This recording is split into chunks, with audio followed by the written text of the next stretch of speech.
देखिए, मैंने परसों भी एक बात कही थी। जो बात ये निकल के आई थी कि विशाल उर्फ हमजा पहले बिजनौर में वो अपने माता पिता के साथ सकुशल रह रहा था। फिर वसीम नाम का व्यक्ति उसे रोजगार के सिलसिले में कश्मीर लेके गया और वहाँ से ये बात निकल के आई कि विशाल का धर्मांतरण हो चुका है। मैंने 3 बात कही थी: स्वेच्छा, दबाव और लालच। तीनों विषय पर जांच होनी चाहिए और बेगुनाह जेल ना जाए और कसूरवार बचे ना। आज भी हम उसी स्टैंड पे हैं। जो बात निकल के आई, विशाल के माता पिता से मेरी बात हुई और उन्होंने बताया कि विशाल को रोजगार के कह के कश्मीर लेके गए और वहाँ पर वसीम की जो लड़की है सानिया, वहाँ पर ये कहा गया वसीम ने, इन दोनों बच्चों में दोनों ही नाबालिग हैं, दोनों ने ही आपस में तय किया कि साहब शादी करेंगे। तो वसीम ने ये कहा विशाल से कि तुम अपना धर्म परिवर्तित कर लो और मैं अपनी लड़की का निकाह तुमसे कर दूंगा। ये दबाव भी है और एक लालच भी है। और वसीम ने यह भी कहा विशाल से कि इससे पहले महीने बिहार के एक व्यक्ति का इसी प्रकार निकाह कराया है, उसका धर्मांतर कराया है।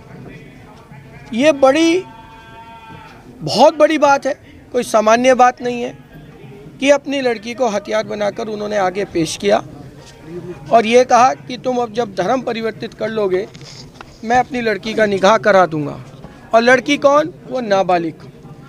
और जब विशाल का धर्म परिवर्तित हुआ तो उस वक्त वो नाबालिग था। 100% वो डॉक्यूमेंट बने होंगे जिसमें उसे बालिग दिखाया गया होगा।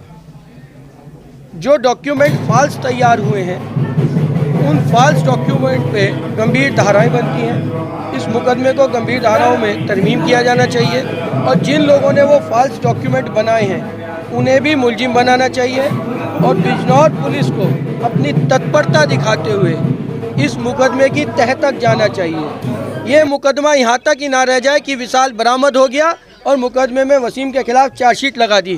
खाली वसीम ही मुलजिम नहीं है, इसके वसीम के अलावा जिन लोगों ने फर्जी दस्तावेज तैयार किए, जिस काजी ने निकाह पढ़वाया एक नाबालिग बच्चे का, और जो लोग इसमें शामिल हैं वो बारात नुमा निकाल रहे हैं और लड़के विशाल को मस्जिद तक ले जा रहे हैं, वो सब लोग दोषी हैं। हम पुलिस से यही, बिजनौर पुलिस से निवेदन भी करेंगे और कहेंगे भी कि साहब आप सब लोगों को इसमें चार्जशीटेड कीजिए जितने लोगों ने इसमें षड्यंत्र रचा है। क्या वसीम के अलावा लगता है कि आपको इसमें और लोग भी शामिल हो? 100% फॉल्स डॉक्यूमेंट तैयार हुए। भाई जब उन्हें पता होगा शहर काजी को, जो वहाँ के काजी है जिस मस्जिद में ये धर्म परिवर्तित हुआ है, तो निश्चित उन्होंने इसे बालिग दिखाया होगा और जब बालिग दिखाया है, जिस रजिस्टर में इसे बालिग चढ़ाया होगा तो किसी दस्तावेज के आधार पर चढ़ाया होगा। तो जिन्होंने वो दस्तावेज बनाए हैं वो दस्तावेज बनाने वाले लोग मुलजिम हैं, वो भी इस मुकदमे में चार्जशीटेड होने चाहिए। अच्छा, इस तरीके जैसे ये नाबालिग बच्चों का धर्मांतर कराना है, लोग जिहादी मानसिकता रखने वाले लोग, क्या इनके खिलाफ तो बिजनौर पुलिस एक अलग वो चलाएगी प्रक्रिया? देखिए, कानून सम्मत कार्रवाई होती है, कानून से ऊपर कोई नहीं है। हमारी BNS और CRPC इन सेक्शन जो जुर्म बनेगा इन्हीं सेक्शन में उनके खिलाफ FIR दर्ज होगी, चार्जशीट लगेगी। और मैं स्थानीय पुलिस से ये भी कहूँगा कि खाली वसीम को ही चार्जशीटेड ना करके इस मुकदमे को बंद किया जाए, बल्कि बिजनौर पुलिस को इस मुकदमे की तह तक जाना चाहिए। और जिन लोगों ने फॉल्स डॉक्यूमेंट तैयार करे, जो लोग यहाँ से एक पत्नी दिलाने का लालच अपनी नाबालिग बेटी के रूप में विशाल के साथ कर रहे थे और उसने ये भी एक्सेप्ट किया, विशाल ने ये भी अपने बयान में बताया है, उसके माता पिता ने भी बताया है कि ऐसा काम वसीम ने एक बिहार के हिंदू युवक के साथ भी किया है। ये उसने अपने बयान में अपने माता पिता को भी बताया, हमें भी बताया। तो निश्चित ये पूरी तय खुलनी चाहिए कि वसीम के साथ और कितने लोग इसमें शामिल हैं। बस विशाल जो हमजा बना था, अब क्या वो हिंदू धर्म में परिवर्तित होगा? क्या वो जायज प्रक्रिया होगी? शुद्धिकरण होगा उसका?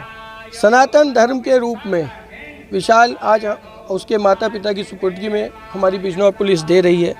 इसके बाद उसके माता पिता ने निर्णय लिया है कि हम विशाल को अपने मंदिर लेके जाएंगे और महादेव के मंदिर में वहाँ पर उसे स्नान कराने के बाद अपने मंत्रोच्चार के साथ फिर उसे वो घर लेके जाएंगे।